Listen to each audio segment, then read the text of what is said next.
शांति बना करके रखें, बिल्कुल शांत बैठ जाएं। अगर जाना है तो आराम आराम से जाएं। बच्चों को बिठा लिया जाए।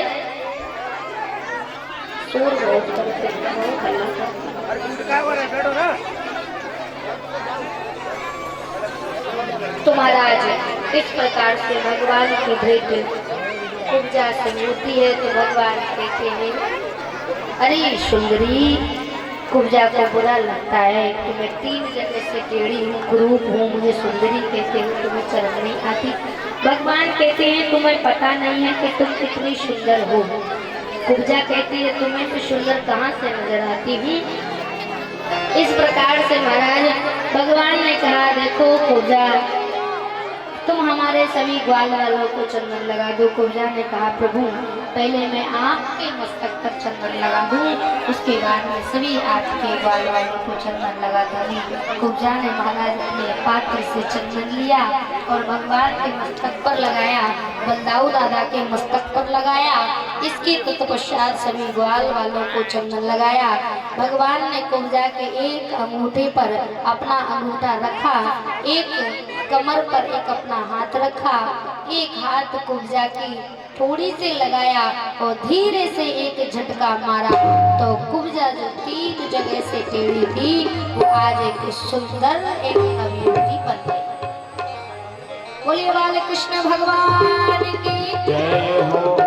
सुंदर एक नवयुवती बन गई। इस प्रकार से कुब्जा ने कहा, प्रभु पहले आप मेरे घर चलो। तो महाराज उधर के लिए मुख कर दो, उधर के। तो कहा, प्रभु आप मेरे घर चलो। तो भगवान ने कहा, देवी मैं आपके घर अवश्य आऊंगा, अभी मेरे लिए बहुत कार्य है। इस प्रकार से कुब्जा का भी प्रभु ने उद्धार किया। प्रभु आगे की ओर बढ़ते हैं। जहाँ पर वो धनुष रखा हुआ था, कंस का ये मानना था, जो भी इस धनुष का खंडन कर देगा मैं समझ जाऊंगा कि वही मेरा काल है। वहाँ पर बड़े बड़े मल्ल लगे हुए थे। महाराज प्रभु जाते हैं, एक एक करके सभी मल्लों को गोविंदाय नमो नमः कर देते हैं। जैसे ही महाराज मल्ल रोकने का प्रयास करते हैं, भगवान कहते हैं, अगर प्राणों से प्रेम हो तो मेरा रास्ता छोड़ दो। मल्ल कहते हैं, आओ हमसे युद्ध करो। मल्ल से प्रभु युद्ध करते हैं, एक एक करके सबका गोविंदाय नमो नमः करते हैं। रंगभूमि में पहुंच करके और उस धनुष का खंडन करके, जैसे ही धनुष का खंडन किया है, चारों ओर धनुष की आवाज गड़गड़ाई है। कंस मामा के पास आवाज पहुंच गई। प्रभु ने धनुष का खंडन करके पुनः प्रभु वहां से वापस लौट आते हैं। कंस के मामा के पास सूचना पहुंची। अब तो कंस मामा को महाराज सोता है तो कृष्ण दिखाई देता है, कंस मामा जागते हैं तो कृष्ण दिखाई देते हैं। कंस मामा खाते हैं, पीते हैं, आते हैं, जाते हैं, उठते हैं, बैठते हैं। अब जो भी कार्य कंस मामा करते हैं, जहाँ तहाँ कंस मामा को कृष्ण ही दिखाई देते हैं। कंस और कृष्ण की राशि एक, राम रावण की राशि एक, सीता सबरी की राशि एक, सूर्पनखा की राशि और सती की राशि एक। लेकिन राशि एक होने से कुछ नहीं होता है ना। सब ग्रह नक्षत्रों का मेल होता है, समय का मेल होता है। समय समय की बात है, समय बड़ा बलवान, भीड़ लूटी गोपिका सोबे अर्जुन बेईमान। समय कभी कभी ऐसा आता है, समय कभी अपना पासा ऐसा बदलता है कि चाह करके भी हम उस समय को नहीं डाल सकते।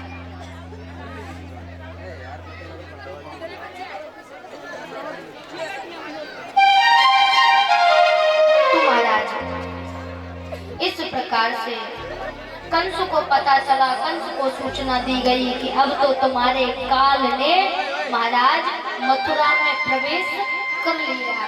सुबह प्रातः काल की बेला हुई, दोबारा पुनः मल्लों को देश विदेश से बुलाया गया। एक महाराज कुबलिया नाम का हाथी मंगाया गया।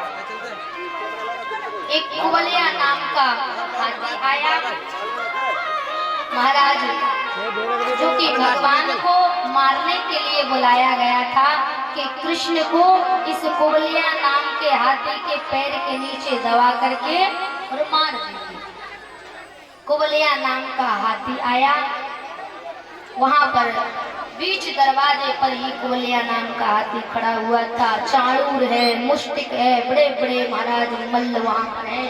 कृष्ण अपने सिंहासन पर शोभायमान हो रहा है। महाराज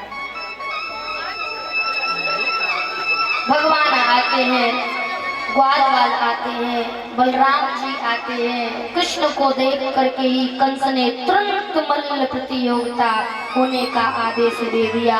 मल्ल महाराज उस मल्ल प्रतियोगिता में इधर उधर खेल रहे थे, ढोल नगाड़े बजने लगे युद्ध होने के लिए। महाराज जैसे ही भगवान गए तो आगे से ही कुबलिया नाम का हाथी भगवान को मारने के लिए दौड़ा। भगवान ने आगे से ही उस हाथी के दोनों हाथ दांतों को पकड़ा और घुमाते हुए और आकाश में गोविंदाय नमो नमः। राक्षस दौड़े हैं, प्रभु ने एक एक ठूसा मार मार करके और सभी मल्लों का गोविंद। रंगभूमि में जाकर के प्रभु ने, बलराम जी ने छलांग लगाई है। एक एक करके मल्ल आते हैं, प्रभु एक एक करके अपनी अपनी शक्तियों को दिखाते हुए प्रभु सबका गोविंद। कोई नहीं बचा। अंत में सबसे बलवान चाणूर और मुष्टिक है। एक तरफ चाणूर आया, एक तरफ मुष्टिक आया, एक तरफ भगवान श्री कृष्ण जाते हैं, एक तरफ बलराम जी जाते हैं और एक एक ठूसा मारा और चाणूर और मुष्टिक का भी गोविंदाय नमः किया। कंस का सिंहासन हिलने लगा। कंस वहां से उठ करके भागा। प्रभु ने छलांग लगाई और कंस के सिंहासन पर जाकर के कंस के केशों को पकड़ करके भूमि पर राम से कंस बोला मुझे छोड़ दो, मुझे छोड़ दो, मेरे केशों में दर्द हो रहा है, दर्द हो रहा है, कष्ट हो रहा है। भगवान कहते हैं याद करो मामा, तुम्हारी बहन देवकी जो कि मेरी माँ है, आज तुमने कई वर्षों से मेरी माता पिता को कारागृह में बंद करके रखा है।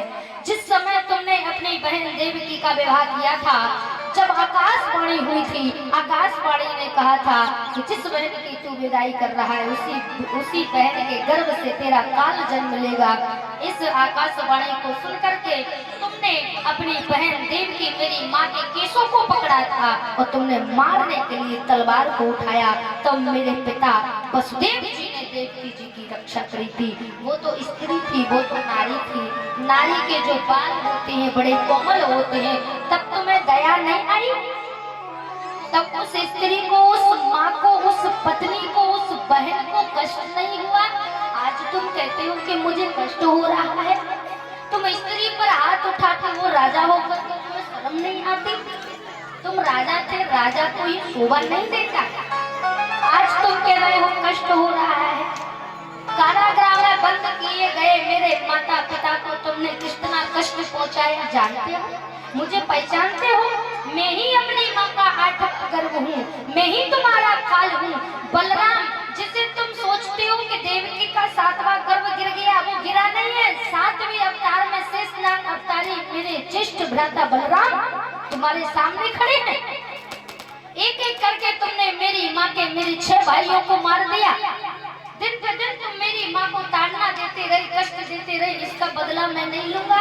मैं अपनी माँ के एक एक अश्रु का बदला लूंगा।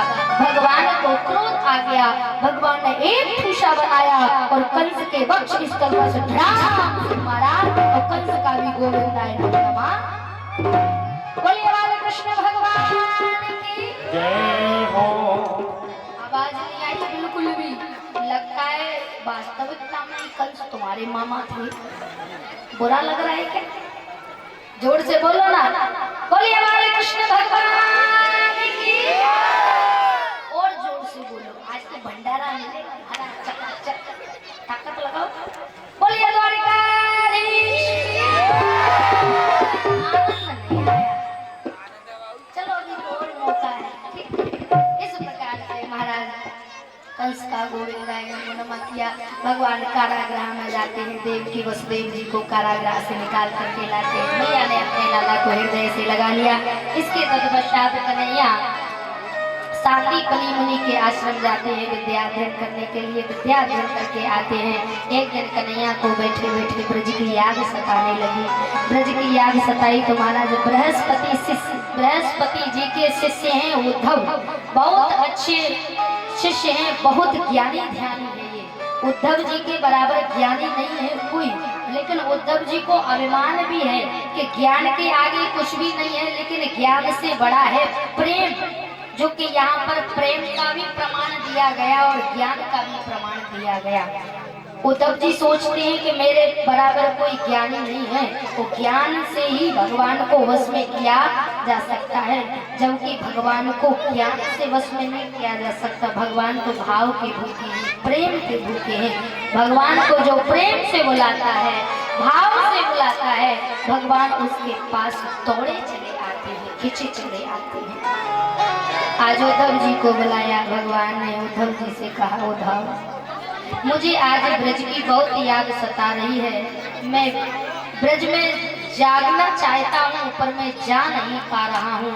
आज वह ब्रजवासिनाएं जो हैं उनके हृदय में मेरे प्रति नित्य नया प्रेम जागता है, वो भी मेरे लिए नित्य नया प्रेम जागृत करती हैं, लेकिन जाकर भी मैं उनसे भेंट करने नहीं जा सकता।